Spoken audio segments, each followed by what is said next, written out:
Hello students, तो आज हम स्टार्ट करेंगे काइनामेटिक्स। एक्चुअली काइनामेटिक्स ये मैकेनिक्स की ब्रांच है। मैकेनिक्स खुद ये फिजिक्स की ब्रांच है जिसमें बॉडीज एट रेस्ट या फिर बॉडीज इन मोशन की स्टडी होती है। तो study of bodies at rest और in motion is called mechanics. Mechanics की फिर दो ब्रांचेस, स्टैटिक्स और डायनामिक्स। स्टैटिक्स मतलब study of bodies at rest और डायनामिक्स मतलब study of bodies in motion. फिर डायनामिक्स की दो ब्रांचेस, काइनामेटिक्स और डायनामिक्स प्रॉपर। काइनामेटिक्स में हम क्या पढ़ते हैं? तो पैरामीटर्स डिस्क्राइबिंग अ मोशन, जैसे position, position vector, displacement, distance, speed, velocity, acceleration, इन सब पैरामीटर्स की बात होती है काइनामेटिक्स में। ये वो पैरामीटर्स हैं जो किसी मोशन को डिस्क्राइब करते हैं। पर काइनामेटिक्स में हम कॉजेस की बात नहीं करते। We do not study cause of motion, या वो जो एजेंट्स जो मोशन के लिए रिस्पॉन्सिबल हैं उनकी बात हम काइनामेटिक्स में नहीं करते। तो kinematics is study of parameters describing a motion. और डायनामिक्स प्रॉपर में मोशन की भी स्टडी होती है, मतलब उन पैरामीटर्स की भी स्टडी करते हैं as well as the agents causing the motion. उसे कहते हैं डायनामिक्स प्रॉपर, जैसा नाम से पता लग रहा है। अब ये सब बातें आपसे एग्जाम में कोई नहीं पूछने वाला है, बस एक फील आएगा आपको कि आप क्या पढ़ने वाले हैं। काइनामेटिक्स मतलब पैरामीटर्स डिस्क्राइबिंग अ मोशन। अब काइनामेटिक्स में आप क्या क्या पढ़ेंगे? तो आपको पढ़ना है रेक्टिलिनियर मोशन, मतलब मोशन इन वन डायमेंशन, फिर प्रोजेक्टाइल मोशन, और फिर उसके बाद यूनिफॉर्म सर्कुलर मोशन। और उसके बाद शुरू हो जाएगी फिर डायनामिक्स प्रॉपर, जब आप लॉज ऑफ मोशन वाला चैप्टर पढ़ने लगेंगे। अब मैकेनिक्स करने से पहले या काइनामेटिक्स करने से पहले आपको वेक्टर अलजेब्रा रिवाइज कर लेना चाहिए, और कैलकुलस यदि आपको आती है तो बहुत अच्छा, और नहीं तो जहां जहां कैलकुलस के एप्लीकेशंस होंगे मैकेनिक्स में मैं आपको बताता हुआ चलूंगा। तो वेक्टर अलजेब्रा और कैलकुलस का नॉलेज बहुत जरूरी है मैकेनिक्स को पढ़ने के लिए। और हम स्टार्ट कर रहे हैं आज काइनामेटिक्स। तो अब काइनामेटिक्स में आगे बढ़े उसके पहले हम डिफाइन करेंगे frame of reference. Frame of reference की जरूरत क्या है? तो एब्सोल्यूट रेस्ट या एब्सोल्यूट मोशन ये दुनिया में पॉसिबल नहीं है। जब भी हम किसी पार्टिकल या बॉडी को रेस्ट में कहते हैं या फिर उसे मूविंग कहते हैं, तो एक्चुअली हम किसी दूसरी बॉडी के रिलेटिव ऐसा कह रहे होते हैं। फॉर एग्जाम्पल, यदि टेबल पर बुक रखी हुई है, हम कहते हैं book is at rest. Actually हम कहना चाहते हैं कि book is at rest with respect to the table या with respect to the earth. उसी बुक को यदि आप मून के रेफरेंस से देखेंगे तो वो आपको मूविंग कंडीशन में दिखाई देगी, यानी एब्सोल्यूट रेस्ट या एब्सोल्यूट मोशन पॉसिबल नहीं है।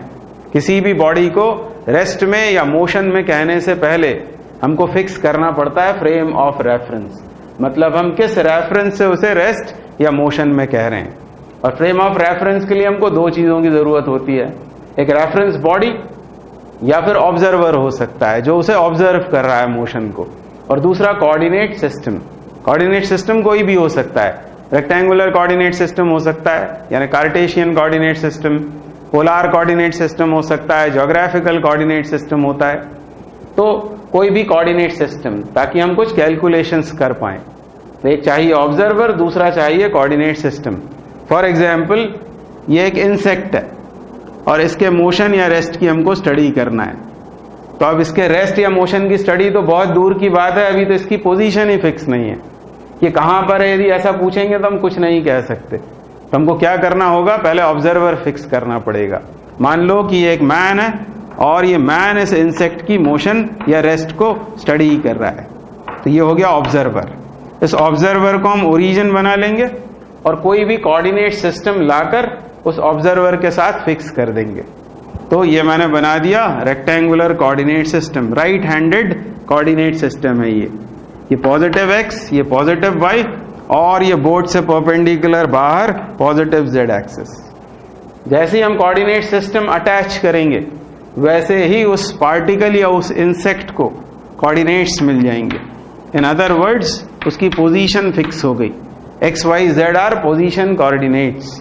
अब यदि इस ऑब्जर्वर को उससे ज्वाइन करें उस पार्टिकल से, और ऑब्जर्वर से उस पार्टिकल की तरफ एरो मार्क लगा दें, तो ये मिल गया उस पार्टिकल को पोजीशन वेक्टर, मतलब विद रिस्पेक्ट टू ओरिजिन ये उसका पोजीशन वेक्टर है। तो ये हो गई पोजीशन और ये हो गया पोजीशन वेक्टर। अब इस पोजीशन वेक्टर को हम क्या लिख सकते हैं, तो वेक्टर्स में आपने पढ़ा हुआ है, इसे हम लिखेंगे xi cap plus yj cap plus zk cap. ये पोजीशन वेक्टर उस पार्टिकल या इंसेक्ट का और ये उसकी पोजीशन। अब यदि इसके मोशन या रेस्ट की स्टडी करना है तो इस फ्रेम ऑफ रेफरेंस में, ये फ्रेम ऑफ रेफरेंस हो गया observer plus the coordinate system, ये दोनों मिलकर फ्रेम ऑफ रेफरेंस। अब उस फ्रेम ऑफ रेफरेंस में क्लॉक अटैच कर देंगे, एक क्लॉक अटैच कर देंगे, तो ये टाइम को मेजर करने के लिए है। अब टाइम के साथ यदि इस पार्टिकल या इस इंसेक्ट के कोऑर्डिनेट्स वेरी कर रहे होंगे, बदल रहे होंगे, तो हम कहेंगे कि ये पार्टिकल या ये इंसेक्ट इस फ्रेम ऑफ रेफरेंस में मूविंग है या मोशन में, यदि इसके कोऑर्डिनेट्स चेंज हो रहे होंगे। और यदि टाइम के साथ इसके तीनों में से कोई भी कोऑर्डिनेट यदि आपको बदलता हुआ दिखाई नहीं देता, तीनों में से कोई भी कोऑर्डिनेट, तो हम बोलेंगे ये रेस्ट में। यानी किसी भी बॉडी को मोशन या रेस्ट में कहने से पहले हमको फिक्स कर लेना चाहिए फ्रेम ऑफ रेफरेंस। तो ये तीनों कोऑर्डिनेट्स, ये पोजीशन वेक्टर, टाइम के साथ पोजीशन या पोजीशन वेक्टर चेंज हो तो पार्टिकल मोशन में, अदरवाइज रेस्ट में। अब यदि तीनों कोऑर्डिनेट्स बदल रहे होते हैं टाइम के साथ, तो हम बोलते हैं वो मोशन है 3 डायमेंशनल। 3 डायमेंशनल का मतलब टाइम के साथ तीनों कोऑर्डिनेट्स का साइमल्टेनियसली चेंज होना, तो उसको कहते हैं 3 डायमेंशनल मोशन या मोशन इन स्पेस। यदि कोई 2 कोऑर्डिनेट्स बदल रहे होते हैं तब उसे कहते हैं 2 डायमेंशनल, और 2 डायमेंशनल को ही कहते हैं मोशन इन अ प्लेन, और उसी का एग्जाम्पल है प्रोजेक्टाइल मोशन या सर्कुलर मोशन। और टाइम के साथ यदि केवल एक कोऑर्डिनेट चेंज हो रहा हो, ईदर x, ईदर y और z, तो हम बोलेंगे वो है motion in 1 dimension. Motion under gravity, motion along an incline plane, ये 1 डायमेंशन का एग्जाम्पल है। तो हमको पढ़ना है 1 डायमेंशनल मोशन। पर अभी हमने डिफाइन किया है पोजीशन वेक्टर और पोजीशन। अब हमें डिफाइन करना पड़ेगा डिस्प्लेसमेंट और डिस्टेंस। तो पहले हम जनरल काइनेमेटिक्स के फॉर्मूले डिराइव किया करेंगे और उसी से 1 डायमेंशन को समझने की कोशिश करेंगे। आगे बढ़ते हैं। तो फ्रेम ऑफ रेफरेंस, पोजीशन और पोजीशन वेक्टर पढ़ने के बाद अब हम समझेंगे डिस्प्लेसमेंट एंड डिस्टेंस। तो पहले हम इनकी जनरल डेफिनेशंस करेंगे, मतलब जनरल काइनेमेटिक्स में किस तरह डिस्प्लेसमेंट और डिस्टेंस को डिफाइन किया जाता है। उसके बाद मोशन इन 1 डायमेंशन के लिए स्पेसिफिकली दोनों को फिर से डिफाइन करेंगे, पर दोनों कॉन्सेप्ट्स की मिक्सिंग नहीं करनी चाहिए। मोशन इन 1 डायमेंशन में यदि आपने सुना होगा कि डिस्प्लेसमेंट इज पॉजिटिव, नेगेटिव और 0, तो ये सिर्फ 1 डायमेंशन का कॉन्सेप्ट है, इसको हर जगह अप्लाई करने की कोशिश नहीं करनी चाहिए। पर जनरल काइनेमेटिक्स में यदि आप डिस्प्लेसमेंट को डिफाइन करते हैं तो वो सब जगह यूज हो जाएगा 1, 2 या 3 डायमेंशन में। तो दोनों के बीच अंतर को दिमाग में बहुत अच्छे से रखना चाहिए। तो हम बात कर रहे हैं डिस्प्लेसमेंट की। तो मान लो एक पार्टिकल स्पेस में मूव कर रहा है।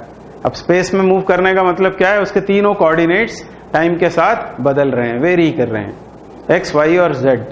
और मान लो वो इस पाथ पर मूव कर रहा है जो मैंने ग्रीन से दिखाया हुआ है, तो यह है उसका पाथ। इसी को फिजिक्स में ट्रेजेक्टरी कहते हैं और मैथ्स की लैंग्वेज में इसको कहते हैं लोकस, जो x, y और z के बीच रिलेशनशिप होता है। तो पाथ, ट्रेजेक्टरी, लोकस सब एक बात है। और मान लो कि यह है उसकी इनिशियल पोजीशन और ये फाइनल पोजीशन, या interval of time delta t में हमें उसका डिस्प्लेसमेंट चाहिए पार्टिकल का, और यह है वो इंटरवल ऑफ टाइम जितने समय में वो I से F में आया है। हमको चाहिए डिस्प्लेसमेंट। तो डिस्प्लेसमेंट की डेफिनेशन क्या है, तो डिस्प्लेसमेंट की डेफिनेशन है change in position vector. General उसकी डेफिनेशन ये है, displacement is change in position vector. बस इतना भी आपको याद रहा तो काम बन जाएगा, चेंज इन पोजीशन वेक्टर। अब यह है उसकी इनिशियल पोजीशन, और मान लेते हैं कि उसके इनिशियल जो कोऑर्डिनेट्स हैं वो हैं x1, y1, z1 इस कोऑर्डिनेट सिस्टम में, और फाइनल कोऑर्डिनेट्स हैं उसके x2, y2, z2। ये उसके इनिशियल कोऑर्डिनेट्स, ये फाइनल कोऑर्डिनेट्स। अब यदि उसकी इनिशियल पोजीशन को ओरिजिन से ज्वाइन करें और ओरिजिन से इनिशियल पोजीशन की तरफ एरो लगा दें तो हमको मिलेगा इनिशियल पोजीशन वेक्टर। इसी तरह फाइनल पोजीशन को ओरिजिन से ज्वाइन करके ओरिजिन से फाइनल पोजीशन की तरफ एरो लगा दें तो ये मिला फाइनल पोजीशन वेक्टर। और चेंज इन पोजीशन वेक्टर को ही कहते हैं डिस्प्लेसमेंट। मतलब r2 vector minus r1 vector ये कहलाएगा डिस्प्लेसमेंट वेक्टर। ज्योमेट्रिकली यदि आपको डिस्प्लेसमेंट चाहिए तो join initial and final positions, join initial and final positions by a straight line, by a straight line and mark arrow from initial to final, तो हमको मिलता है डिस्प्लेसमेंट वेक्टर। तो displacement के बारे में क्या क्या याद रखें कि एक तो ये है चेंज इन पोजीशन वेक्टर, या फिर ज्योमेट्रिकली जब भी चाहिए तो इनिशियल फाइनल पोजीशंस को स्ट्रेट लाइन से ज्वाइन करो और इनिशियल से फाइनल की तरफ एरो मार्क लगा दो, तो हमको मिलता है डिस्प्लेसमेंट वेक्टर। तो याद रखेंगे कि एक वेक्टर फिजिकल क्वांटिटी है।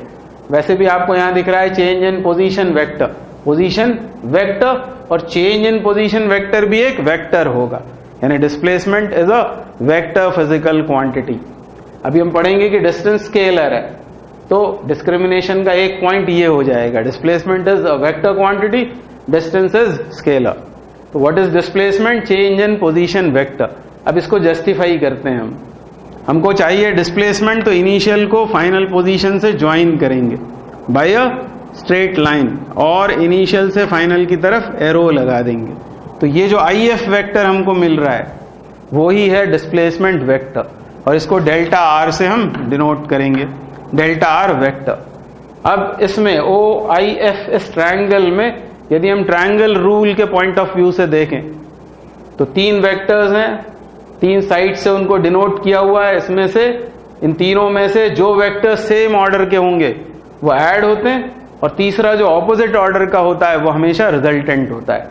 तो इसमें हम ट्रायंगल रूल लगा देते हैं। बाय ट्रायंगल रूल तो हमको क्या दिख रहा है? R1 vector plus delta R vector, ये दोनों सेम ऑर्डर के हैं, ये एडेंट्स हो जाएंगे। R1 plus delta R vector और ये रिजल्टेंट हो जाएगा R2। हमको चाहिए डेल्टा R वेक्टर, तो ये कितना मिला?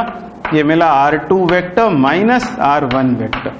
क्लियरली ये है vector joining initial to final position and its direction is from initial to final position. इसको ऐसे भी याद रख सकते हैं, R2 जो है वो है फाइनल पोजीशन वेक्टर और R1 है इनिशियल पोजीशन वेक्टर। इसको ऐसे भी याद रखा जा सकता है, final position vector minus initial position vector gives displacement vector.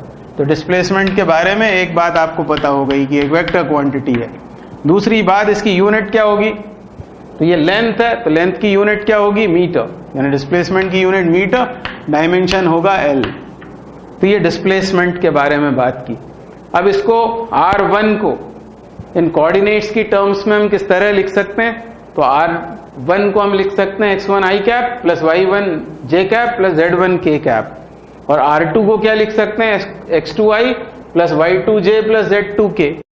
तो यदि हम R2 और R1 की वैल्यूज यहां सब्स्टिट्यूट कर लें i j k की टर्म्स में R2 R1 की वैल्यूज को, तो क्या लिखेंगे? R2 होगा x2 i cap plus y2 j cap plus z2 k cap, और R1 कितना होगा? तो इस माइनस की वजह से तीनों ही नेगेटिव हो जाएंगे, x1 i minus y1 j minus z1 k के बराबर। अब इन दोनों को, ये दोनों i कैप वाले हैं, इनको अलग लिख लेते हैं, x2 minus x1 i cap plus y2 minus y1 j cap plus z2 minus z1 k cap. तो ये मिला आपको डिस्प्लेसमेंट वेक्टर। अब इसका यदि मैग्नीट्यूड चाहिए आपको डिस्प्लेसमेंट वेक्टर का, तो वो कैसे आएगा? तो वेक्टर्स में हम पढ़ चुके हैं, ये 3 डायमेंशनल वेक्टर आपको दिखाई दे रहा है। आपको यदि इसका मैग्नीट्यूड चाहिए, डेल्टा R का मैग्नीट्यूड, तो तीनों कोएफिशिएंट्स i j k के उनकी स्क्वेयरिंग करेंगे, उन्हें ऐड करेंगे और उसका स्क्वायर रूट ले लेंगे, तो डिस्प्लेसमेंट का हमको मैग्नीट्यूड मिल जाएगा, यानी x2 minus x1 whole square plus y2 minus y1 whole square plus z2 minus z1 whole square. इस तरह ये डिस्प्लेसमेंट का मैग्नीट्यूड हो गया। तो डिस्प्लेसमेंट वेक्टर क्वांटिटी है, यूनिट मीटर है, डायमेंशन L है, और ये है क्या? Change in position vector. बस इतना भी याद रहा तो काम चल जाएगा। अब यदि हम मोशन इन वन डायमेंशन की बात करें तो वन डायमेंशनल मोशन का मतलब क्या होता है? उसका मतलब होता है motion along a straight line, मतलब केवल एक कोऑर्डिनेट चेंज हो रहा है। मान लो कि यह है वो पाथ, x डायरेक्शन में पार्टिकल मूव कर रहा है, तो उसके कितने कोऑर्डिनेट्स चेंज होंगे? या वो जिस पाथ पर मूव कर रहा है उसे हमने एक्स एक्सिस मान लिया, तो उसका केवल एक ही कोऑर्डिनेट चेंज होगा यदि वो मोशन इन वन डायमेंशन में, केवल x। और केवल x यदि चेंज हो रहा होगा तो ये दो टर्म्स नहीं आएंगी, सिर्फ ये आएगी। तब हम डिस्प्लेसमेंट कितना लिख सकते हैं? तब हम डिस्प्लेसमेंट वेक्टर को कैसा लिखेंगे? उसे लिखेंगे हम x2 minus x1 i cap. अब यदि इसका आप मैग्नीट्यूड चाहते हैं तो इसका स्क्वेयरिंग करके स्क्वायर रूट लेंगे तो यही आ जाएगा। यानी वन डायमेंशन में जब डिस्प्लेसमेंट की बात हो रही होती है तो हम सीधे कहते हैं x2 minus x1 is displacement. x2 क्या हो जाएगा? फाइनल पोजीशन, और x1 हो जाएगा इनिशियल पोजीशन। तो वन डायमेंशन में जब डिस्प्लेसमेंट कहना हो तो क्या बोलेंगे? Final position minus initial position. और यदि जनरल डेफिनेशन करनी है डिस्प्लेसमेंट की तो बोलेंगे चेंज इन पोजीशन वेक्टर। ये दोनों में फर्क है, इसकी बात अभी हम और भी करेंगे। Final position minus initial position जब केवल वन डायमेंशन हम पढ़ रहे होंगे। अब बात कर लेते हैं डिस्टेंस की। तो डिस्टेंस का मतलब होता है length of actual path, length of actual path traced by a moving particle, उसको कहते हैं डिस्टेंस। जैसे इस एग्जाम्पल में ये जो लेंथ होगी जिस पर वो एक्चुअली मूव किया है उस लेंथ को कहते हैं डिस्टेंस। अब डिस्प्लेसमेंट जो होता है वो वेक्टर क्वांटिटी, उसमें मैग्नीट्यूड भी है, डायरेक्शन भी है, पर डिस्टेंस में डायरेक्शन नहीं होता है, यानी डिस्टेंस स्केलर फिजिकल क्वांटिटी है, इसमें सिर्फ मैग्नीट्यूड होता है। यूनिट इसका भी क्या होगा? मीटर, और डायमेंशन इसकी भी क्या होगी? L। तो ये कुछ कॉमन बातें हैं, दोनों की यूनिट मीटर, दोनों की डायमेंशन L, पर डिस्प्लेसमेंट वेक्टर क्वांटिटी है और डिस्टेंस स्केलर फिजिकल क्वांटिटी है। तो अब यदि इस एग्जाम्पल में आपसे पूछूं कि डिस्टेंस और डिस्प्लेसमेंट के मैग्नीट्यूड में किसकी वैल्यू ज्यादा है, तो आप देख रहे हैं यह है पाथ लेंथ, डिस्टेंस, और यह है डिस्प्लेसमेंट। तो डिस्प्लेसमेंट का मैग्नीट्यूड कम है, और ये एक जनरल बात है कि डिस्टेंस हमेशा ज्यादा होता है या कभी कभी बराबर होता है डिस्प्लेसमेंट के मैग्नीट्यूड के। ये बात ध्यान रखेंगे। तो दोनों में क्या फर्क है? डिस्प्लेसमेंट वेक्टर है, डिस्टेंस स्केलर क्वांटिटी है। डिस्प्लेसमेंट की डेफिनेशन क्या है? General change in position vector, और डिस्टेंस मतलब length of actual path traced by a particle. फिर डिस्प्लेसमेंट वन डायमेंशन में भी बताना है तो final position minus initial position. तो आगे बढ़ते हैं। अब हम डिफाइन करेंगे स्पीड और वेलोसिटी को। अब न्यूमेरिकल प्रॉब्लम्स करेंगे डिस्टेंस और डिस्प्लेसमेंट पर बेस्ड। ये पहली प्रॉब्लम बहुत आसान है। A body covers distance of L metre along a semi circular path, calculate the magnitude of displacement of the body and the ratio of distance to displacement. तो एक semi circular path पर एक body move कर रही है, कितनी length उसने चली? L। अब ये सेमी सर्कल का लेंथ कितना होगा? तो सरकमफेरेंस का आधा। यदि इस सर्कल की रेडियस r है तो ये L इक्वल्स टू होगा पाई r के बराबर। ये उस पार्टिकल की इनिशियल पोजीशन और यह है उसकी फाइनल पोजीशन। हमको पहले चाहिए मैग्नीट्यूड ऑफ डिस्प्लेसमेंट। तो डिस्प्लेसमेंट की डेफिनेशन आपको याद आई होगी, वो होती है चेंज इन पोजीशन वेक्टर, मतलब final position vector minus initial position vector. पर ये डेफिनेशन या ये फॉर्मूला तब काम आएगा जब हमको पोजीशन वेक्टर्स दिए गए हों। दूसरी डेफिनेशन डिस्प्लेसमेंट की क्या है? Join initial position and final position by a straight line and mark arrow from initial to final. तो इनिशियल पोजीशन ये है, यह है फाइनल पोजीशन, इन दोनों को ज्वाइन कर देंगे बाय अ स्ट्रेट लाइन और इनिशियल से फाइनल की तरफ एरो लगा देंगे तो हमको मिल जाएगा डिस्प्लेसमेंट। हमसे सिर्फ मैग्नीट्यूड पूछा हुआ है। ऑब्वियसली ये सर्कल का क्या हो जाएगा? डायमीटर, मतलब 2r। ये होगा मैग्नीट्यूड ऑफ डिस्प्लेसमेंट। पर हमको r नहीं पता है, हमको l दे रखा है, तो r यहां से फाइंड आउट कर लेते हैं। r इक्वल टू हो जाएगा l बाय पाई, और इसलिए डिस्प्लेसमेंट हो गया 2l बाय पाई के बराबर। अब आगे हमसे पूछा है डिस्टेंस टू डिस्प्लेसमेंट, उनका रेशो। डिस्टेंस कितना होगा, तो डिस्टेंस ये होगा, कितना दे रखा है वो l, और डिस्प्लेसमेंट अभी हमने फाइंड किया 2l बाय पाई। इसका रेशो हमको चाहिए, तो l upon 2l by pi. l cancel out होकर आंसर हो जाएगा पाई बाय 2 के बराबर। तो ये इनका रेशो है डिस्टेंस और डिस्प्लेसमेंट का। तो डिस्प्लेसमेंट के बारे में क्या याद रखें कि उसकी जनरल डेफिनेशन है final position vector minus initial position vector, और वन डायमेंशन में बात करेंगे तो वो होती है final position minus initial position. इसकी बात अभी हमें करनी है। अभी नेक्स्ट प्रॉब्लम करते हैं। A mosquito flies from a point A -1 2 3 metre to a point B 2 -1 2 metre. Find displacement of the mosquito, also find displacement along z axis. हमको चाहिए डिस्प्लेसमेंट। पहले पार्ट में डिस्प्लेसमेंट वेक्टर क्या होता है, फाइनल पोजीशन वेक्टर, जिसको हम यहाँ आर बी लिख सकते हैं। ये फाइनल पोजीशन है, ये इनिशियल पोजीशन है, तो r B vector minus r A vector. अब आर बी वेक्टर कितना है, तो आर बी वेक्टर हम इससे लिख सकते हैं पोजीशन वेक्टर ऑफ बी। तो क्या लिखेंगे 2i माइनस जे प्लस 2k, और फिर ये माइनस साइन फॉर्मूले का। और आर ए क्या लिखेंगे हम minus I cap plus 2j plus 3k, और इस माइनस का ध्यान दें तो यहां आ जाएगा ये plus I cap minus 2j minus 3k, और इसको आगे सॉल्व करें तो 2i प्लस आई, ये हुआ 3i, फिर ये minus j minus 2j minus 3j plus 2k minus 3k gives minus k। तो ये एक आंसर तो ये आ गया, ये डिस्प्लेसमेंट वेक्टर है। तो अब इस इक्वेशन पर फिर से ध्यान दें, डेल्टा आर ये है नेट डिस्प्लेसमेंट। नेट का मतलब है कि वो पार्टिकल साइमल्टेनियसली 3 डायरेक्शंस में डिस्प्लेस हो रहा है। आई जे के तीनों का आना बता रहा है कि वो पार्टिकल एक्स वाई जेड तीनों डायरेक्शंस में डिस्प्लेस हुआ होगा।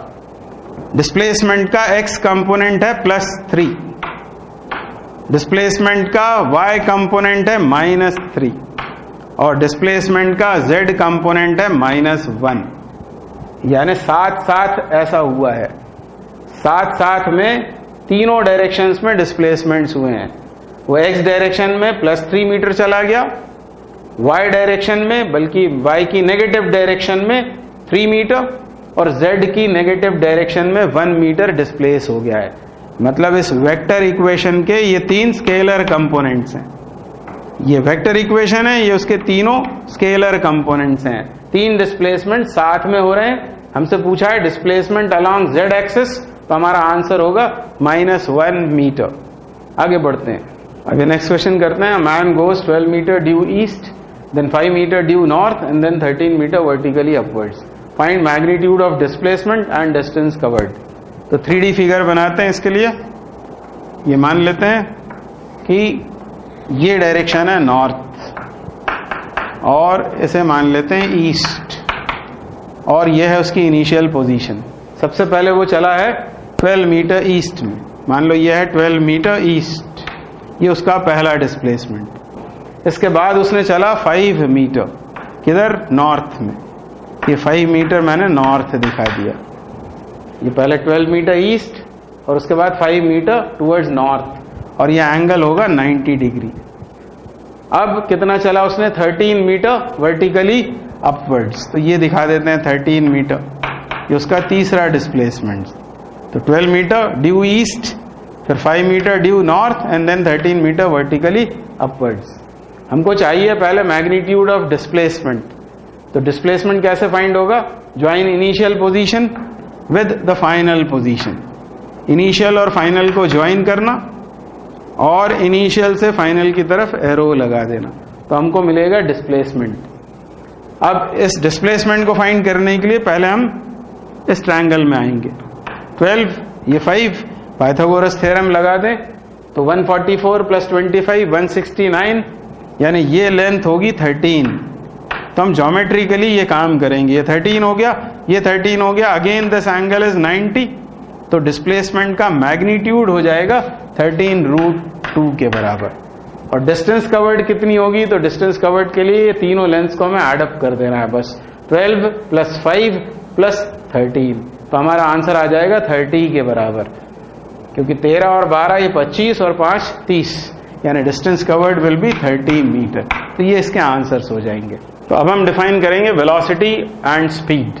तो क्लास 9th में आपने पढ़ा है velocity is displacement upon time, time rate of displacement is called velocity.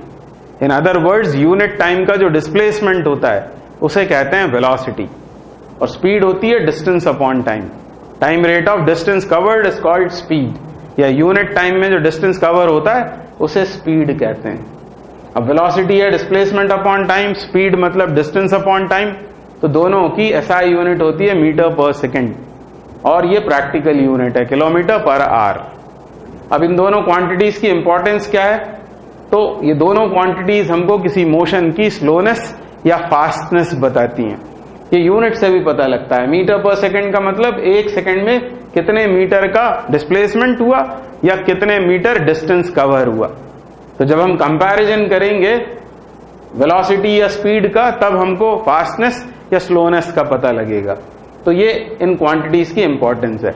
अब डायमेंशनल फॉर्मूला क्या होगा, तो न्यूमरेटर में मीटर मतलब लेंथ, डिनोमिनेटर में सेकंड मतलब टाइम, तो डायमेंशनल फॉर्मूला होगा LT-1। तो ये तो कॉमन बातें हैं दोनों में। अब वेलोसिटी डिफाइन होती है डिस्प्लेसमेंट से, और डिस्प्लेसमेंट एक वेक्टर फिजिकल क्वांटिटी है, और इसलिए वेलोसिटी भी वेक्टर है, मतलब इसके साथ मैग्नीट्यूड और डायरेक्शन दोनों एसोसिएटेड होती है। अब स्पीड होती है डिस्टेंस अपॉन टाइम, डिस्टेंस और टाइम दोनों स्केलर्स हैं, और इसलिए स्पीड एक स्केलर फिजिकल क्वांटिटी है। और दोनों ही क्वांटिटीज को हम दो तरह से डिफाइन करते हैं। एक होती है एवरेज वेलोसिटी और एक होती है इंस्टेंटेनियस वेलोसिटी। इसी तरह एक एवरेज स्पीड और एक इंस्टेंटेनियस स्पीड। तो इन चारों को अलग अलग अभी हम डिफाइन करेंगे, और ये समझेंगे कि क्यों इनको डिफाइन करना जरूरी है, मतलब किसी एक से काम क्यों नहीं चलता। केवल एवरेज वेलोसिटी डिफाइन कर लें या केवल इंस्टेंटेनियस, तो हमारा काम नहीं चलेगा। इवन केवल वेलोसिटी को डिफाइन करने से भी काम नहीं चलेगा, स्पीड को भी हमें साथ साथ डिफाइन करना होता है। तो अब हम समझेंगे सबसे पहले average velocity. Average velocity, average velocity, average velocity की इंपॉर्टेंस क्या है, तो ये हमको ओवरऑल फास्टनेस या स्लोनेस को बताती है। और इंस्टेंटेनियस जब हम बोलेंगे तो वो किसी इंस्टेंट पर बात हो रही है, उस इंस्टेंट पर वो कितना फास्ट या कितना स्लो है पार्टिकल, वो हमको पता लगता है इंस्टेंटेनियस वेलोसिटी से। तो हम बात कर रहे हैं एवरेज वेलोसिटी की, हमको इसको वी एवरेज से डिनोट करना है, और ये भी एक वेक्टर क्वांटिटी है।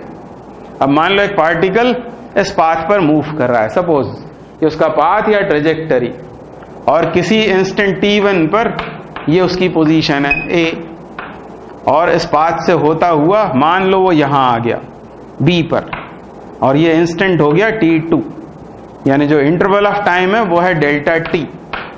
हमको डिफाइन करना है एवरेज वेलोसिटी। तो इसकी डेफिनेशन क्या है, तो इसकी डेफिनेशन है टाइम रेट। रेट का मतलब क्या होता है, यूनिट। रेट मतलब यूनिट, तो यूनिट टाइम में time rate of change of, time rate of change of position vector, time rate of change of position vector, उसे ही कहते हैं average velocity. Time rate of change of position vector, तो आपको याद आया होगा चेंज ऑफ पोजीशन वेक्टर मतलब displacement, यानी न्यूमरेटर में डिस्प्लेसमेंट और डिनोमिनेटर में इंटरवल ऑफ टाइम। ऐसे यदि ले लेंगे तो हमको एवरेज वेलोसिटी मिल जाएगी। तो वी एवरेज क्या होता है, तो ऊपर आएगा total displacement change of position vector, यानी टोटल डिस्प्लेसमेंट, नीचे टोटल टाइम। अब हमने पढ़ा हुआ है change of position vector displacement कैसे फाइंड करते हैं। तो इस एग्जांपल में ये उसकी इनिशियल पोजीशन है, ये फाइनल पोजीशन। इनिशियल और फाइनल पोजीशंस को हम एक स्ट्रेट लाइन से ज्वाइन करेंगे और इनिशियल से फाइनल की तरफ लगा देंगे एरो मार्क, तो हमको मिलता है डिस्प्लेसमेंट। ये डेल्टा आर वेक्टर ये डिस्प्लेसमेंट है, वो यहां लेना पड़ेगा न्यूमरेटर में, और डिनोमिनेटर में डेल्टा टी, तब हमको मिलेगा एवरेज वेलोसिटी। तो एवरेज वेलोसिटी होती है total displacement upon total time. आगे आप इसको ऐसा भी लिख सकते हैं final position vector minus initial position vector upon t2 minus t1। तो ये है एवरेज वेलोसिटी का formula delta r upon delta T. अब इसमें डायरेक्शन क्यों होती है? क्योंकि इसमें डायरेक्शन है। ये क्या है? तो ये displacement vector. Clearly average velocity की डायरेक्शन डिस्प्लेसमेंट की डायरेक्शन में होती है। जैसे यहां पर यह है डिस्प्लेसमेंट का direction from A to B, तो यही होगी एवरेज वेलोसिटी की डायरेक्शन। तो यह है एवरेज वेलोसिटी। अब ये जो पाथ लेंथ है, जिस पाथ पर वो एक्चुअली मूव कर रहा है, वो है डिस्टेंस, डेल्टा एस उसको कह लेते हैं। तो डेल्टा एस यदि आपको मालूम होगा तो आप एवरेज स्पीड को डिफाइन कर पाएंगे। एवरेज स्पीड अब उसे लिखेंगे हम वी एवरेज, और यहां लेंगे टोटल डिस्टेंस और यहां टोटल टाइम। यह है path length is distance covered, delta T is interval of time. तो delta S upon delta T कर देंगे तो हमको एवरेज स्पीड मिल जाएगी। अब एवरेज वेलोसिटी एवरेज स्पीड दोनों को क्यों डिफाइन करना पड़ा? क्योंकि एवरेज वेलोसिटी जब हम फाइंड करेंगे तो यहां न्यूमरेटर में आता है डिस्प्लेसमेंट, और यदि ये पार्टिकल किसी राउंड ट्रिप पर चला हो, यानी जहां से वो चला वापस यदि वहीं आ जाएगा, तो डिस्प्लेसमेंट हो जाएगा जीरो। तो हमको एवरेज वेलोसिटी मिलेगी ही नहीं, जबकि वो मूविंग पार्टिकल है। उस केस में फिर हमको एवरेज स्पीड से उस मोशन को स्टडी करना पड़ेगा। तो एवरेज स्पीड को साथ साथ में डिफाइन करना ही पड़ता है। अब एवरेज वेलोसिटी के बाद में हम डिफाइन करेंगे इंस्टेंटेनियस वेलोसिटी। इंस्टेंटेनियस वेलोसिटी, और इंस्टेंटेनियस का मतलब होता है किसी इंस्टेंट पर। अब मान लो आपको यहां पर वेलोसिटी फाइंड करनी है।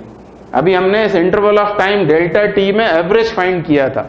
अब मान लो इस इंस्टेंट पर आपको वेलोसिटी चाहिए, उसके लिए आपको इस इंटरवल को कम करते जाना पड़ेगा, आपको इस लिमिट तक जाना पड़ेगा। Delta t tends to zero, मतलब लगभग जीरो। बहुत छोटा करना पड़ेगा इस इंटरवल ऑफ टाइम को, क्योंकि इंस्टेंट ऑफ टाइम कुछ भी नहीं होता है।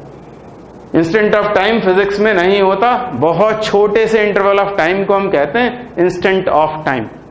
तो इंस्टेंटेनियस जब वेलोसिटी चाहिए तो इस डेल्टा टी को हमको बहुत छोटा करना पड़ेगा, और इसको यदि हम छोटा करते जाएंगे तो ये बी ए की तरफ अप्रोच करेगा, और ये जो डिस्प्लेसमेंट वेक्टर है इसकी लेंथ भी कम कम कम होती जाएगी, और लिमिटिंग केस में वो इस पॉइंट पर टेंजेंट हो जाएगा।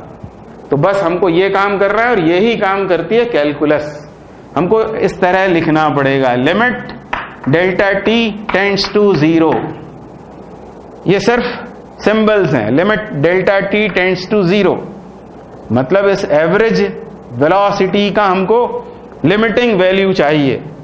डेल्टा टी जब जीरो हो जाता है तब delta r upon delta t यही बन जाता है d r upon d t, और इसे ही कहते हैं हम इंस्टेंटेनियस वेलोसिटी, और फिर सिर्फ v से डिनोट कर देते हैं। तो ये इंस्टेंटेनियस वेलोसिटी है और ये एवरेज है। अब इन दोनों को भी क्यों डिफाइन करना पड़ रहा है अलग अलग? तो फिर से वही बात कि राउंड ट्रिप यदि होगा उस पार्टिकल का तो ये क्वांटिटी जीरो हो जाएगी, पर ये नॉन जीरो रहेगी। इसलिए चारों क्वांटिटीज की इंपॉर्टेंस है, average velocity, instantaneous velocity, average speed और इंस्टेंटेनियस स्पीड। चारों में से किसी भी एक का इस्तेमाल करके या दोनों का इस्तेमाल करके हम उस मोशन की स्टडी करते हैं। तो एवरेज स्पीड हो गई, और यूनिट आपको दिखाई दे ही रहा है। और चौथी क्वांटिटी कौन सी है? वो है इंस्टेंटेनियस स्पीड। इसके लिए भी कैलकुलस लगानी पड़ेगी। हमें इस तरह लिखना पड़ेगा, limit delta t tends to zero, delta S upon delta t, ये बन जाएगा d s upon d t, और यही है इंस्टेंटेनियस स्पीड। अब यदि वन डायमेंशन में हम बात करेंगे, ये हमने जनरल काइनेमेटिक्स में बात किया, यदि हम वन डायमेंशन में बात करेंगे तो ये फॉर्मूला एवरेज वेलोसिटी का फॉर्मूला ये कैसा हो जाएगा? Final position minus initial position upon interval of time. ये वन डायमेंशन में हम बात कर रहे हैं। यदि वो एक्स एक्सिस के अलोंग मूव कर रहा है पार्टिकल तो उसका डिस्प्लेसमेंट कैसे आएगा? Final position minus initial position upon total interval of time, I mean interval of time, total time जो इलैप्स्ड हो गया उसे डिवाइड कर देंगे तो हमको मिलेगी एवरेज वेलोसिटी। तो इसी बात को हम ऐसे लिख लेंगे, delta x vector upon delta t, तो हमको मिलेगी एवरेज वेलोसिटी वन डायमेंशन में। और जब इंस्टेंटेनियस चाहिए होगी वन डायमेंशन में, तब limit delta t tends to 0 delta x upon delta t, तो dx बाई dt हो जाएगा। मतलब इंस्टेंटेनियस वेलोसिटी वन डायमेंशन में v इज इक्वल टू होगी dx बाय dt, और पहचान के लिए वेक्टर साइन लगा देंगे। इसी तरह यहां पर भी बात कर लेते हैं। एवरेज स्पीड यदि है तो यहां पर क्या होगा, टोटल डिस्टेंस कवर्ड, और यहां क्या होगा, इंस्टेंटेनियस वैल्यू ऑफ s, मतलब ds अपॉन dt। तो v is equal to d dt of s, instantaneous speed, v average delta s upon delta t। और एवरेज वेलोसिटी यदि निकालना होगी वन डायमेंशन में, तो ये फॉर्मूला लगाएंगे, और इंस्टेंटेनियस चाहिए तो dx बाई dt करेंगे। y डायरेक्शन में यदि मूव कर रहा है पार्टिकल, तो इंस्टेंटेनियस वेलोसिटी dy dt हो जाएगी। z में यदि चल रहा होगा तो v is equal to dz by dt हो जाएगा। अब इन दोनों को कंपेयर करते हैं हम, एवरेज वेलोसिटी को और एवरेज स्पीड को। तो यदि मैं इस इक्वेशन में v एवरेज, इसका मैग्नीट्यूड, और v एवरेज ले लेता हूं, मतलब स्पीड, इनका रेशो लेता हूं, तो मुझे क्या मिलेगा, मुझे इस इक्वेशन को इससे डिवाइड कर देना है, delta S by delta T से। तो किसी इंटरवल ऑफ टाइम के लिए मैं पता कर रहा हूं एवरेज वेलोसिटी और एवरेज स्पीड, और मैंने ऐसे डिवाइड कर दिया उसे। तो यहां न्यूमरेटर में क्या आएगा, न्यूमरेटर में आएगा डेल्टा आर, उसका भी मैं मैग्नीट्यूड ले लेता हूं, अपॉन डेल्टा एस। अब इन दोनों में आपको रिलेशन पता है, ये हम पहले ही बात कर चुके हैं। ये क्या है, डिस्टेंस कवर्ड, और ये है डिस्प्लेसमेंट। जैसे इस फिगर में ये है डिस्प्लेसमेंट और ये है डिस्टेंस, और हमने पढ़ा था कि ये डिस्टेंस ये हमेशा बड़ा होता है और कभी कभी बराबर होता है डिस्प्लेसमेंट के मैग्नीट्यूड से। और यदि RHS में डिनोमिनेटर लार्जर है तो V एवरेज भी लार्जर होगा, मतलब average speed is greater than और sometimes equal to magnitude of average velocity. तो ये बात और ध्यान में रख लेंगे, तो आपको समझ में आया होगा। अब हम कुछ प्रॉब्लम्स करते हैं और उसके बाद फिर हम एक्सेलरेशन की बात करेंगे, और फिर स्पेसिफिकली हम मोशन इन वन डायमेंशन की बात करेंगे। आगे फिर से इन्हीं क्वांटिटीज को डिफाइन करेंगे with respect to motion in one dimension. आगे बढ़ते हैं, तो अब एक प्रॉब्लम करते हैं, बहुत ही आसान है। If a particle moves on a circular track of radius capital R from A to B in time capital T, find its average speed and average velocity. तो यह है वो सर्कुलर ट्रैक जिसका रेडियस है कैपिटल R, और एक particle A से B तक जाता है। हमको बताना है एवरेज स्पीड और एवरेज वेलोसिटी। तो एवरेज स्पीड जब चाहिए होगा तो क्या करेंगे, न्यूमरेटर में आएगा total distance covered upon total time taken, और एवरेज स्पीड स्केलर क्वांटिटी होगी। और जब एवरेज वेलोसिटी आपको चाहिए होगी, तब एवरेज वेलोसिटी होगी total displacement upon total time. तो यहां डिस्प्लेसमेंट और डिस्टेंसेस हमको फाइंड आउट करना होंगे, और दोनों बार टाइम तो हमको कैपिटल T लेना है। A से B तक जाने में उसने टाइम कितना लिया है, कैपिटल T। एवरेज स्पीड के लिए डिस्टेंस फाइंड करें, और यदि सर्कुलर ट्रैक की रेडियस R है तो सेमी सर्कल किस लेंथ का होगा, पाई R का। तो एवरेज स्पीड तो ये आ गई पाई R बाय T, और एवरेज वेलोसिटी के लिए हमें डिस्प्लेसमेंट चाहिए होगा। यह उसकी इनिशियल पोजीशन, यह है फाइनल पोजीशन। इनिशियल पोजीशन को फाइनल से ज्वाइन करेंगे, initial to final arrow mark लगा देंगे, तो ये होगा 2R के बराबर। यह है डिस्प्लेसमेंट का मैग्नीट्यूड, तो यहां आ जाएगा ये 2R। तो यहां पर अब डायरेक्शन जैसा कुछ भी नहीं है, इसको डायरेक्शन देना पड़ेगा। तो आप चाहें तो इसको एक्स एक्सेस सपोज कर सकते हैं, यहां कोऑर्डिनेट सिस्टम लगाकर, और ये वाई एक्सेस, ये एक्स एक्सेस, एक्स एक्सेस की डायरेक्शन के यूनिट वेक्टर का इसमें मल्टीप्लाई कर देंगे, तो ये वेक्टर क्वांटिटी हो जाएगी, यानी 2R बाई T उसका मैग्नीट्यूड, और डायरेक्शन पॉजिटिव एक्स एक्सेस, या फ्रॉम A to B भी कह सकते हैं। तो ये एवरेज स्पीड और ये एवरेज वेलोसिटी। अब यदि ये रेडियस मीटर में दिया होगा और टाइम दिया होगा सेकंड में, तो यूनिट क्या हो जाएगा, मीटर पर सेकंड, एवरेज स्पीड का भी और एवरेज वेलोसिटी का भी। आगे बढ़ते हैं, तो अब ये नेक्स्ट प्रॉब्लम करेंगे। A man moves 800 metre due east then 600 meter to north, and finally 200 meter to west. Total time taken for his journey is 30 minutes. Find average velocity and average speed of the man. तो सबसे पहले coordinate system choose करेंगे. मैंने यहां पर बना रखा है ज्योग्राफिकल कोऑर्डिनेट सिस्टम. ये डायरेक्शन क्या होगा? ईस्ट.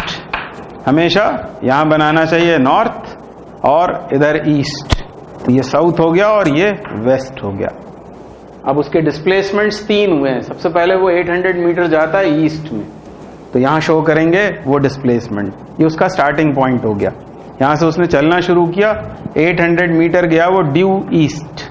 ये पहला डिस्प्लेसमेंट कितने का है? मैग्नीट्यूड में 800 मीटर. उसके बाद 600 मीटर नॉर्थ गया वो, इसका मतलब वो यहां आ गया होगा. ये उसका दूसरा डिस्प्लेसमेंट. और फिर 200 मीटर टू वेस्ट. वेस्ट मतलब अब इस डायरेक्शन में वो 200 मीटर आ गया. अब आप चाहें तो इस डायरेक्शन को पॉजिटिव x मान लें और इसे y, और ये ओरिजिन. तो आप इस डिस्प्लेसमेंट को लिख सकते हैं 800 i कैप. ये पहला डिस्प्लेसमेंट. इसे क्या लिख सकते हैं? इसे लिख सकते हैं 600 j कैप. और इस डिस्प्लेसमेंट को लिखना पड़ेगा -200 i कैप, क्योंकि x की नेगेटिव डायरेक्शन में हुआ डिस्प्लेसमेंट है. तो ये 3 डिस्प्लेसमेंट्स हुए. हमको चाहिए एवरेज वेलोसिटी, तो हमें टोटल डिस्प्लेसमेंट फाइंड करना पड़ेगा. तो यहां पर हम पॉलीगॉन लॉ लगा सकते हैं. पॉलीगॉन लॉ यदि हम लगाएंगे तो हमको मालूम है कि जो क्लोजिंग साइड है ऑपोजिट ऑर्डर में, ये सब है एंटी क्लॉक, ये है क्लॉक. ये हमको मिलेगा नेट डिस्प्लेसमेंट, मतलब डेल्टा आर वेक्टर. इन तीनों वेक्टर्स का वेक्टर एडिशन, ये हमको मिलेगा नेट डिस्प्लेसमेंट. और टाइम हमको बताया हुआ है 30 मिनट, तो हमको एवरेज वेलोसिटी मिल जाएगी. एवरेज वेलोसिटी कितनी होगी? तो ये होगी delta r upon delta t. तो ये कैसे आएगा? तो ये आएगा इन तीनों वेक्टर्स के एडिशन से. तो हम क्या लिखेंगे? 800 आई कैप प्लस 600 जे कैप माइनस 200 आई कैप अपॉन टोटल टाइम जो है 30 मिनट. और मिनट का ये मैंने बना दिया सेकंड, क्योंकि बाकी चीजें ये जो डिस्टेंसेस हैं ये सब मीटर में दिए हुए हैं. ये आया हमारे पास में डिस्प्लेसमेंट 800 माइनस 200 मतलब 600 आई कैप प्लस 600 जे कैप अपॉन 30 इंटू 60. 600 को बाहर करेंगे तो वो 10 टाइम्स इससे कैंसिल हो जाएगा. तो 10/30 यानी 1/3 इंटू आई कैप प्लस जे कैप मीटर पर सेकेंड. ये हो जाएगी एवरेज वेलोसिटी उसके जर्नी की. अब चाहिए हमें एवरेज स्पीड. स्पीड के लिए हमको डिस्टेंस पता करना पड़ेगा. अब डिस्टेंस चाहिए तो डायरेक्शंस की कोई जरूरत नहीं है. यह 800 प्लस 600, ये कितना हो जाएगा? 1400 प्लस 200. अब इसको माइनस नहीं लेना है, तो 8 प्लस 6 1400 प्लस 2 1600 हो गया. Distance covered upon time taken 30 into 60. तो ये हमको मिलेगी एवरेज स्पीड. ये 0 कैंसिल, और अब आप आगे इसको कैंसिल कर सकते हैं. 160, ये एक 0 भी कैंसिल हो रहा है. 16/18 यानी ये हुआ 8/9 मीटर पर सेकेंड. ये हो जाएगी उसकी एवरेज स्पीड. तो ये है एवरेज वेलोसिटी, और 8/9 मीटर पर सेकेंड ये हो जाएगी एवरेज स्पीड. तो ये इस क्वेश्चन के आंसर्स हैं. तो अब तक हमने डिस्प्लेसमेंट, डिस्टेंस को डिफाइन किया, फिर वेलोसिटी और स्पीड को. अब हम बात करेंगे एक्सेलरेशन की. तो एक्सेलरेशन मतलब होता है time rate of change of velocity. तो जब भी वेलोसिटी में चेंज आएगा, किसी पार्टिकल की वेलोसिटी जब भी चेंज होगी, तो हम बोलेंगे वो एक्सेलरेट हो रहा है. Time rate of change of velocity is called acceleration. तो ऊपर न्यूमरेटर में होगा चेंज इन वेलोसिटी और डिनोमिनेटर में टाइम इंटरवल. तो ऊपर यूनिट क्या आएगा? वेलोसिटी का चेंज भी एक वेलोसिटी होगी, यानी न्यूमरेटर में मीटर पर सेकेंड और डिनोमिनेटर में टाइम यानी सेकेंड.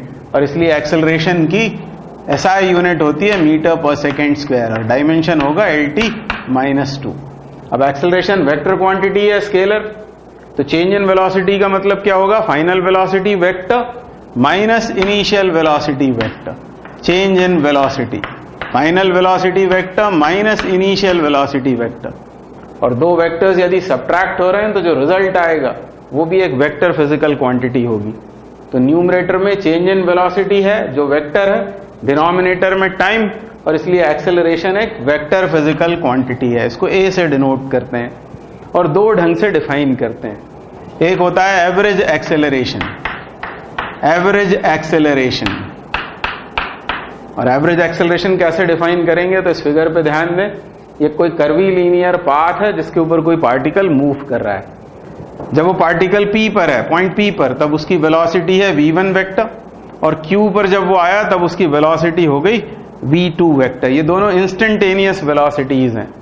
हमको interval of time delta t के लिए एक्सेलरेशन फाइंड करना है। तो एवरेज एक्सेलरेशन चाहिए तो हमको क्या चाहिए होगा? न्यूमरेटर में चाहिए होगा हमको, न्यूमरेटर में change in velocity vector upon नीचे इंटरवल ऑफ टाइम। अब वेलोसिटी में चेंज कितना आया? तो फाइनल वेलोसिटी हो गई है v2 वेक्टर और इनिशियल वेलोसिटी है v1 वेक्टर, और इंटरवल ऑफ टाइम आप चाहें तो t2 माइनस t1 भी लिख सकते हैं।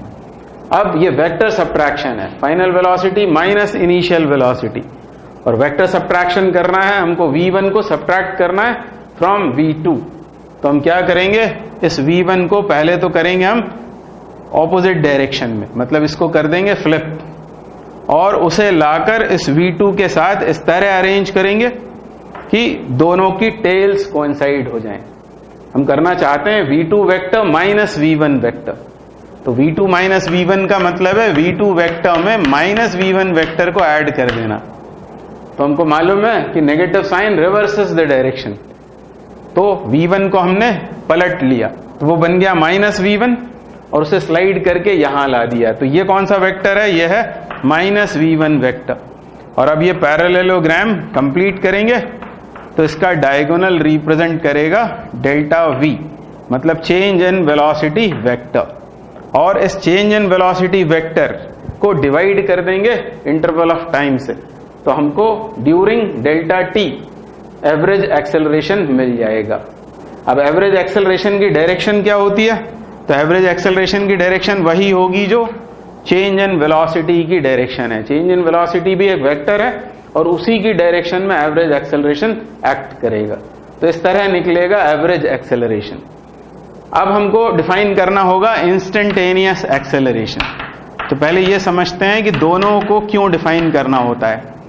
Y both instantaneous acceleration as well as average acceleration. तो आप यहां ध्यान दें, मान लो ये पार्टिकल P पर है, इसकी वेलोसिटी है v1, और ये इस पाथ पर ट्रेवल करता हुआ मान लो यहां आ गया, सपोज r पर, और उसकी वेलोसिटी वापस यदि v1 के बराबर हो गई, क्योंकि ये दोनों वेक्टर्स इक्वल लेंथ के हैं, डायरेक्शन भी सेम है, यानी पहले वेलोसिटी P पर v1 थी और r पर भी v1 हो गई। और मान लो इस इंटरवल के लिए P और R के बीच हम एवरेज एक्सेलरेशन फाइंड आउट करेंगे, तो चेंज इन वेलोसिटी कितना होगा? वो तो जीरो हो जाएगा, क्योंकि माइनस v1 को इसके साथ ऐड करेंगे, इक्वल ऑपोजिट वेक्टर्स वैनिश, और इसलिए चेंज इन वेलोसिटी जीरो होने से एवरेज एक्सेलरेशन भी जीरो हो जाएगा। तो इसका मतलब क्या? ड्यूरिंग इट्स मोशन उसकी वेलोसिटी बदल नहीं रही है, तो आप देख रहे हैं वो लगातार बदलती जा रही है। तो कई बार एवरेज एक्सेलरेशन जीरो आता है तो हमको ऐसा लगता है कि जैसे एक्सेलरेशन प्रोड्यूस ही नहीं हुआ, मतलब वेलोसिटी चेंज ही नहीं हुई, पर सच बात कुछ और होती है। हम देख रहे हैं वेलोसिटी पॉइंट टू पॉइंट लगातार बदलती चली जा रही है, और इसलिए हमको इंस्टेंटेनियस एक्सेलरेशन फाइंड करना होता है। और इंस्टेंटेनियस एक्सेलरेशन निकालने के लिए हम क्या करेंगे? इसी की लिमिटिंग वैल्यू फाइंड करेंगे। Delta t tends to 0, delta v vector upon delta t कर देंगे तो हमको मिलेगा dv बाय dt, या dt ऑफ v, और इसे कहते हैं instantaneous acceleration. dv upon dt मतलब इंस्टेंटेनियस एक्सेलरेशन फाइंड करने का काम ये कैलकुलस करेगा। और एवरेज एक्सेलरेशन जब आपको चाहिए होगा तो वेक्टर सब्ट्रैक्शन करने के बाद आपको एवरेज एक्सेलरेशन मिलेगा। तो एक्सेलरेशन क्या होता है? Time rate of change of velocity. दो तरह से वो डिफाइन होता है, delta V vector upon delta T, this is average acceleration, and A is equal to D D T V, या D by D T V भी कहते हैं इसको, इसे डेरिवेटिव कहते हैं। तो ये होता है इंस्टेंटेनियस एक्सेलरेशन। अब एक्सेलरेशन पर एक दो प्रॉब्लम्स करने के बाद फिर आएंगे हम मोशन इन वन डायमेंशन में। आगे बढ़ते हैं। अब एक प्रॉब्लम करेंगे, find the magnitude of average acceleration of tip of minute hand of clock length 20 centimetre when it rotates by pi by 2। तो ये है वो क्लॉक, ये उसका मिनट हैंड 20 सेंटीमीटर लेंथ का। जब वो हैंड इस पोजीशन में होगा तब उसके टिप की वेलोसिटी इस तरह से हमको शो करना होगी। यह है v1 वेक्टर, और 90 डिग्री रोटेट होने के बाद उसके टिप की वेलोसिटी इस तरह की हो जाएगी। इसको हम कह देते हैं v2। पर ये v1 और v2 वेक्टर्स दोनों के मैग्नीट्यूड्स सेम होते हैं, क्योंकि इसकी टिप करेगी यूनिफॉर्म सर्कुलर मोशन, और यूनिफॉर्म सर्कुलर मोशन में यदि स्पीड चाहिए तो एक पूरे चक्कर में इसने डिस्टेंस कितना कवर करना है? 2 पाई आर, आर मतलब रेडियस जो यहां दे रखी है 0.2 मीटर में, अपॉन टाइम पीरियड। और मिनट आर्म या मिनट हैंड का टाइम पीरियड होता है 60 मिनट, यानी 60 इंटू 60, तो मीटर पर सेकेंड में स्पीड हो गई। हमको चाहिए एक्सेलरेशन, एवरेज एक्सेलरेशन, और एवरेज एक्सेलरेशन यदि चाहिए है तो हमको ऊपर चाहिए होगा चेंज इन वेलोसिटी, उसका मैग्नीट्यूड, और नीचे टाइम से हम डिवाइड कर देंगे।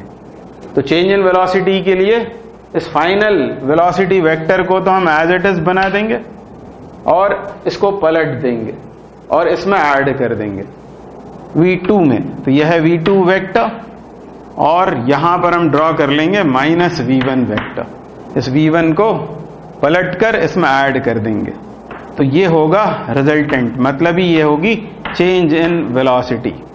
अब क्योंकि दोनों के मैग्नीट्यूड्स हैं सेम, मान लिया कि v, तो ये कितना आएगा? तो इसमें पैरेललोग्राम लॉ लगाएंगे, क्योंकि एंगल है 90, तो डेल्टा v ये हो जाएगा v√2। उसका मैग्नीट्यूड सिर्फ हम यहां लिख रहे हैं v√2, और टाइम ये कौन सा है? तो अब हमको पाई बाय 2 रोटेट होने में टाइम कितना लगेगा ये फाइंड आउट करना पड़ेगा। तो पाई बाय 2 रोटेट होने में यदि एक रोटेशन में उसको लगते हैं 60 मिनट, तो ये 60 मिनट का 1/4 है, यानी 15 मिनट का समय लगेगा। तो 15 मिनट यहां रखेंगे और मिनट का सेकंड बना देंगे। अब हमको सिर्फ v का वैल्यू यहां पर पुट अप करना है, तो ये 2 pi into 0.2, 2 pi into 0.2 into √2 upon 15 into 60, और यहां से भी 60 इंटू 60, और इस सब को सॉल्व करने के बाद हमको मिलेगा average acceleration metre per second square में। तो ये इसका आंसर है। तो अब अगला सवाल करते हैं, a scooterist moves due east with a speed of 10 metre per second. तो ईस्ट डायरेक्शन इसको हम सपोज कर लेते हैं, और एक स्कूटरिस्ट 10 मीटर पर सेकेंड से टुवर्ड्स ईस्ट मूव करता है, ये उसकी initial velocity. Keeping speed constant ही turns towards north in 10 second. तो स्पीड कांस्टेंट रखते हुए वो नॉर्थ में टर्न हो गया, तो ये थी ईस्ट डायरेक्शन, वो नॉर्थ में टर्न हो गया और स्पीड उतनी ही रही 10 मीटर पर सेकेंड। हमको बताना है चेंज इन स्पीड। तो स्पीड चेंज हुई है क्या? तो स्पीड स्केलर क्वांटिटी है, उसका मैग्नीट्यूड पहले भी 10 था, अब भी 10 है, तो फाइनल माइनस इनिशियल करेंगे तो 0 आएगा, यानी change in speed is 0। Change in velocity होगी क्या? तो वेलोसिटी चेंज होगी, क्योंकि वेलोसिटी वेक्टर है, और किसी वेक्टर के चेंज होने के लिए या तो मैग्नीट्यूड चेंज होना चाहिए या डायरेक्शन या दोनों। तो यहां वेलोसिटी वेक्टर का मैग्नीट्यूड तो चेंज नहीं हुआ है, डायरेक्शन चेंज हुई है, और डायरेक्शन के चेंज होने से वेलोसिटी चेंज हो जाएगी। और एवरेज एक्सेलरेशन प्रोड्यूस होगा क्या? तो होगा, क्योंकि change in velocity non zero है, टाइम से उसे डिवाइड कर देंगे सेकंड से, तो हमें एवरेज एक्सेलरेशन मिल जाएगा। तो पहले का आंसर तो हो गया 0। सेकेंड पार्ट को सॉल्व करना है, चेंज इन वेलोसिटी चाहिए, तो आप ये कर सकते हैं कि इस डायरेक्शन को हम मान लेते हैं positive direction of x axis, इस पॉइंट को ओरिजिन, ये y का पॉजिटिव डायरेक्शन, तो हम लिख सकते हैं इस वेलोसिटी को 10i कैप, और इसे हम लिख सकते हैं 10j कैप, क्योंकि ये y की पॉजिटिव डायरेक्शन में हमको चाहिए चेंज इन वेलोसिटी। तो ये है फाइनल वेलोसिटी, 10 j कैप और ये है इनिशियल वेलोसिटी 10 i कैप। तो चेंज इन वेलोसिटी कितना होगा? वो होगा vf वेक्टर, मतलब 10 j vector minus 10 i vector. अब इसका यदि आपको मैग्नीट्यूड पूछेंगे चेंज इन वेलोसिटी का, तो वो कितना हो जाएगा? तो पिछले सवाल में भी हमने किया था v√2, वैसे ही यहां हो जाएगा 10√2, क्योंकि दोनों कोएफिशिएंट्स की हम करेंगे स्क्वायरिंग और दोनों को ऐड करके उसका स्क्वायर रूट ले लेंगे, तो हमको मिलेगा 10√2 मीटर पर सेकेंड। यह है चेंज इन वेलोसिटी का मैग्नीट्यूड। और डायरेक्शन क्या आएगी? तो यह है आई, यानी ये एक्स कोऑर्डिनेट है, ये वाई कोऑर्डिनेट है। tan थीटा हम निकाल लेते हैं, तो tan थीटा बराबर कितना होगा? 10/-10 यानी -1, यानी थीटा होगा 135। तो चेंज इन वेलोसिटी का मैग्नीट्यूड ये है और डायरेक्शन ये हो जाएगा। तो डायरेक्शन भी हम बता सकते हैं। अब एवरेज एक्सेलरेशन चाहिए। एवरेज एक्सेलरेशन के लिए हमको क्या करना होता है? एवरेज एक्सेलरेशन चाहिए तो ऊपर होती है चेंज इन वेलोसिटी। तो चेंज इन वेलोसिटी मैग्नीट्यूड में है 10√2, उसका डायरेक्शन है ये 135 डिग्री अपॉन टाइम। टाइम से इसको डिवाइड कर देंगे तो टाइम दे रखा है हमको 10 सेकेंड, क्योंकि इसने टर्न किया है 10 सेकेंड में, तो आ जाएगा √2 metre per second. √2 metre per second at an angle of 135। Average acceleration की डायरेक्शन वही होगी जो चेंज इन वेलोसिटी की डायरेक्शन है। तो √2 यानी 1.414 metre per second at an angle of 135 degree. तो ये इसका आंसर हो जाएगा। आप ज्योमेट्रिकली यदि देखेंगे तो ये क्या है? यह है फाइनल वेलोसिटी और यह है इनिशियल वेलोसिटी। इसे ऐसा ही रखकर इसको हमको ऑपोजिट डायरेक्शन में कर देना है और उनका रिजल्टेंट निकालना है। तो इस एरो को मैं ऐसा कर देता हूं और इनका रिजल्टेंट ऐसा हो जाएगा। तो क्लियरली ये 135 डिग्री पर होगा और ये उसका मैग्नीट्यूड वो कितना होगा? √2 मीटर पर सेकेंड, नहीं मीटर पर सेकेंड स्क्वायर यहां होना चाहिए। हम एक्सेलरेशन फाइंड आउट कर रहे हैं। √2 metre per second square at an angle of 135 degree, ये इसका आंसर होगा।